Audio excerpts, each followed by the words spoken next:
And there was another team that did win tonight, and that's Kansas. But I have to ask you guys this immediately, your immediate lean. It could change after a night of sleep. I know you need sleep badly. Your iPhone even just said, hope you sleep well tonight, which is pretty amazing because you're very – I saw it. I watched that happen. Okay, the line is out. By the way, there's a reason.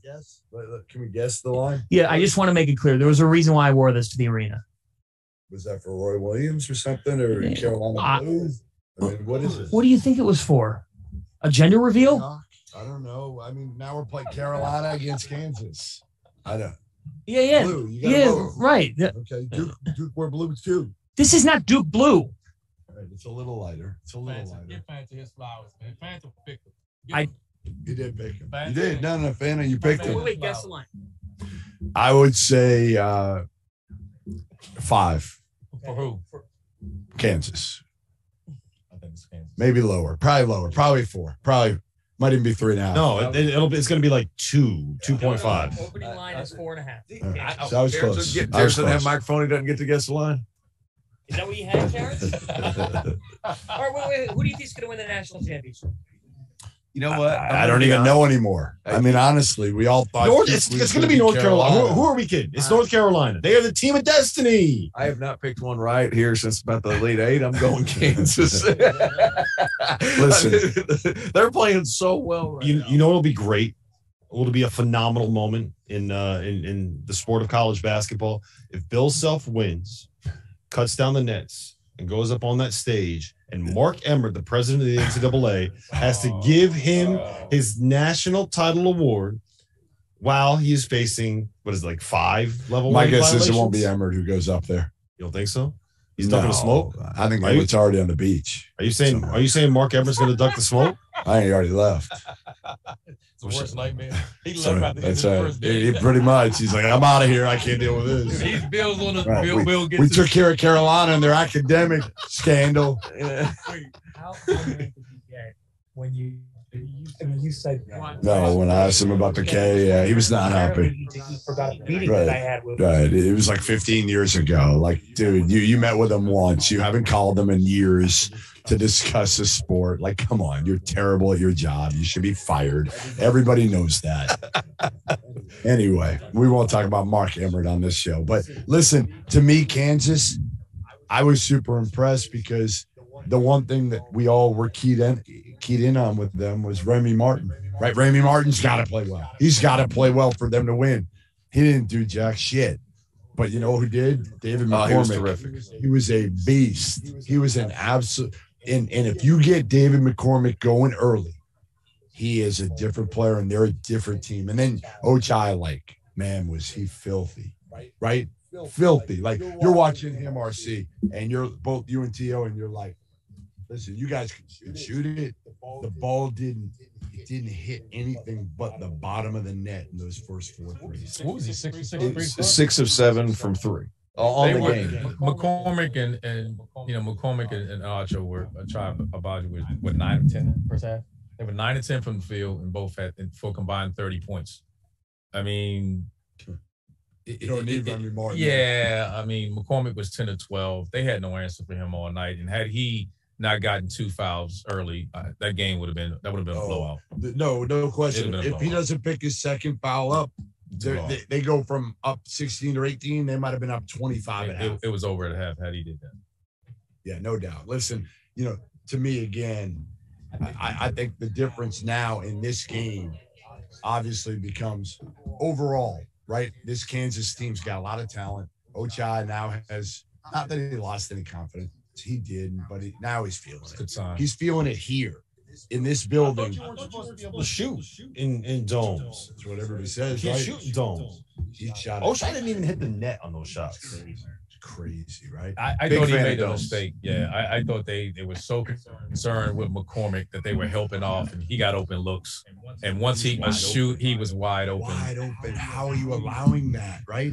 They had no answer for McCormick. Well, but we knew that.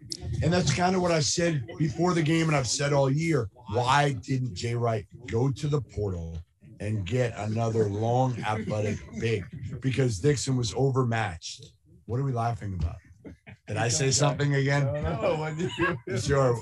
Terrence said, he's a big fan of domes. I said, you're a big dome guy. It's out of control. Out of control. Yeah.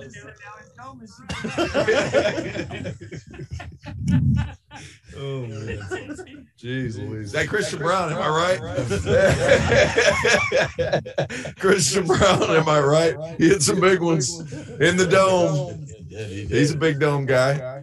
He talked more shit than you should. Oh man, he talks shit to people in the stands, to everybody on the sideline, anybody who was playing against, anybody who would listen. He was talking more shit.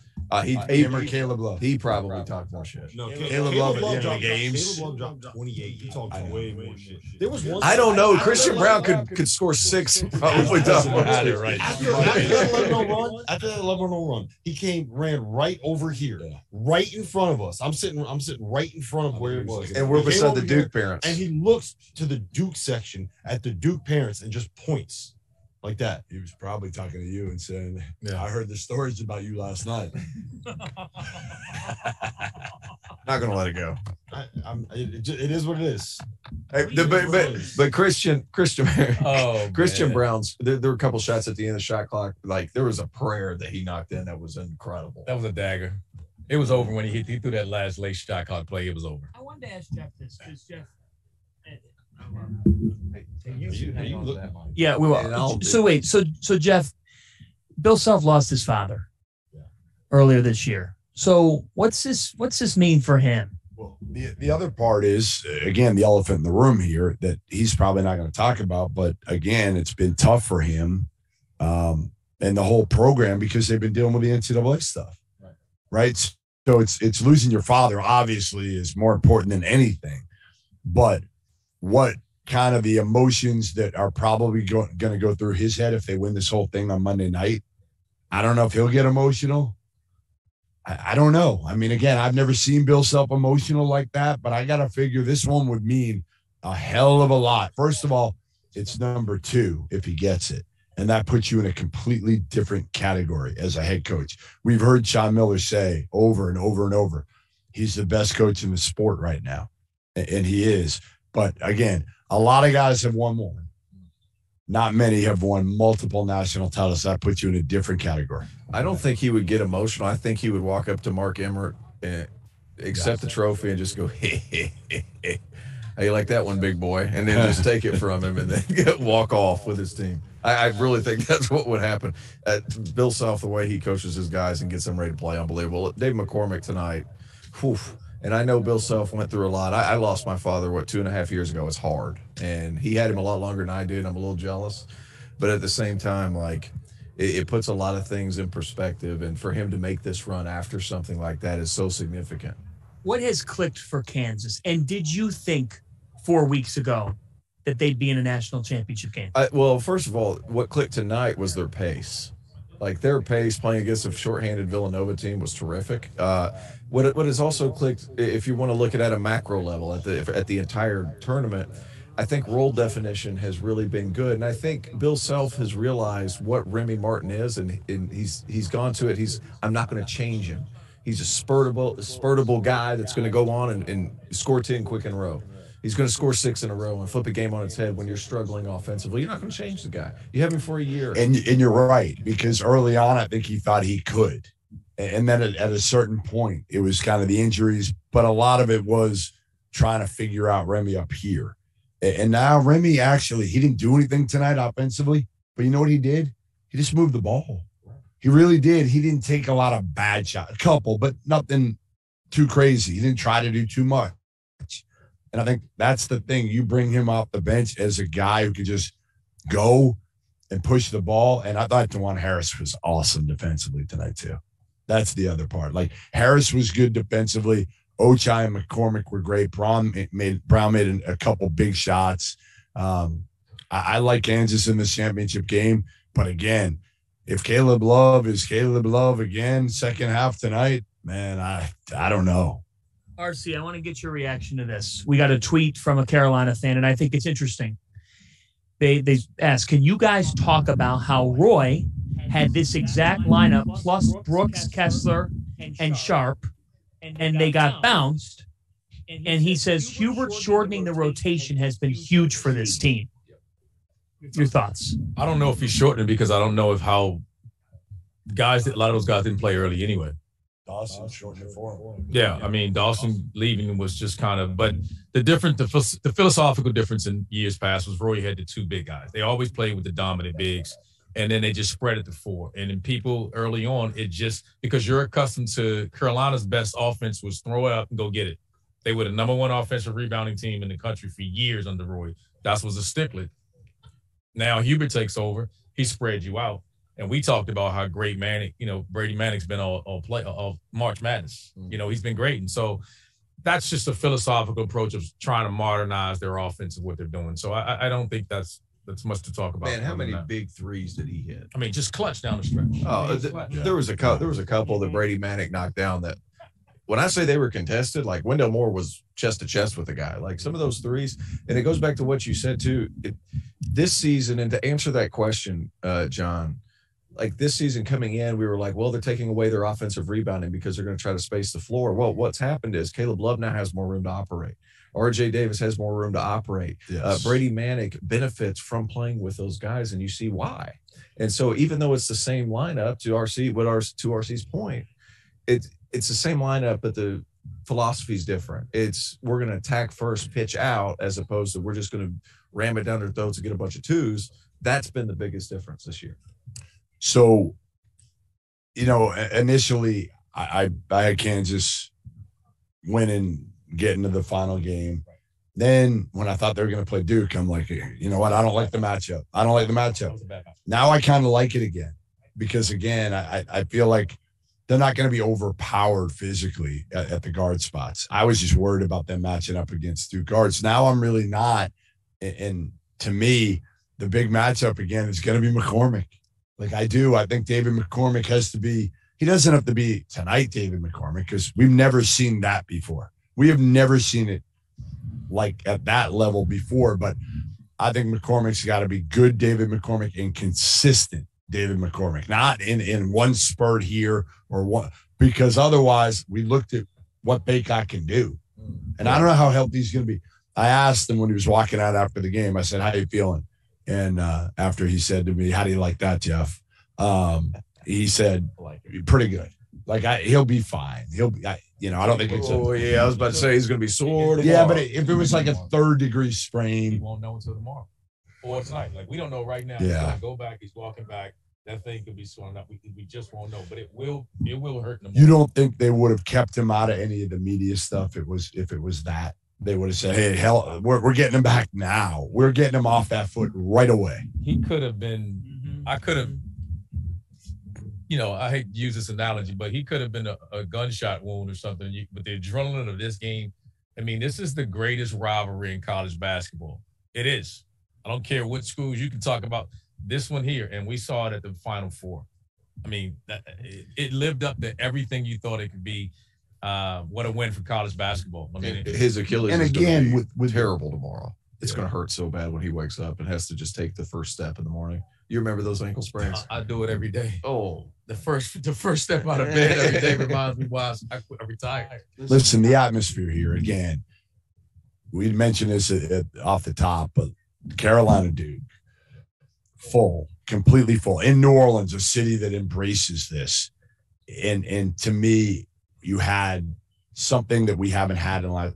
Our sport has been affected more than any other sport of the last 2 years. The tournament was gone 2 years ago. Last year, it was a shell of itself. It was. And I talked to Scott Drew about it today. And, he wishes his players had the opportunity. He being here today, watching this and saying, like, they missed out on this. So I think, again, it couldn't have been a better night for college basketball. Even though K lost, he handled himself with class. He did. He handled himself with class after the game. Now, he had time to kind of compose himself and his emotions. And that may be, listen, he may have let those emotions loose, probably did, when we did not see it. Locker room? Yes.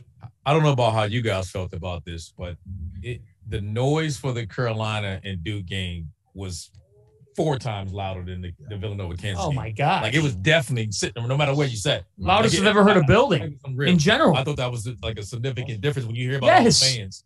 It was unreal hitting around the noise when that game came. In a big arena like this, where sometimes it's hard, right? You want the smaller venues sometimes, because, like in Cameron. Yeah.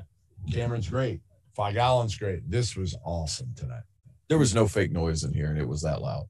And there's some places in our conference that have fake noise. There you go. No, Clemson. Clemson. Boston Conte Forum. Oh boy! It's Boston College. It's pretty quiet in both of those places. They you know what- can't you know fool what it people was? at Conti Forum. We are in what was it? 71,000. 71.5. This building holds 71,500 people. Right? It is enormous. You don't really understand how big these domes are until you sit at the bottom and you just kind of look at how massive it is, right? It's huge. And it felt like we were in one of these like little small, like the Kennel at Gonzaga or at Fog Allen Fieldhouse, where it's just you pack everybody in there, as many people as possible, and it just is. It felt like Cameron. Right. Yes. It felt like that kind of environment. And the craziest part about it is it was a neutral site venue. Like this was not something where you have everybody rooting for the same team. Carolina, though. I thought it was clearly more Carolina fans. I think they were louder. They travel well. They travel well. And there's more. I feel like they were here because it was something that nobody expected, right? The Duke fans are here to see Coach K's last ride. Carolina fans are here to end Coach K's last ride and win a national. Like I just feel like I just think the fan base is stronger. I do. I think Duke is more spread out, but I think the Carolina fan base is that kind of it's stronger, right? You guys would know better than me. I hate them all. So There's no love lost. I'm sick to my stomach right now. I had to sit in here and whatnot. It was a great game. Pivot. But I got to be clear. People are like, who do you want to win? I don't care who won. I'm sometimes. You just want Kansas to Listen, one of my former teammates, wife, is married to a Tar Heel, and called me and said, hey, she made a reference to the game. And I'm like, you know what it's like for me? It's like, how do you want to die? Lethal injection, or you know what I mean? It's like, how do you want to die? On an electric chair? Like, which one? I had to sit here but no, it was fun to watch. It was a great game, but hell, I mean, wow.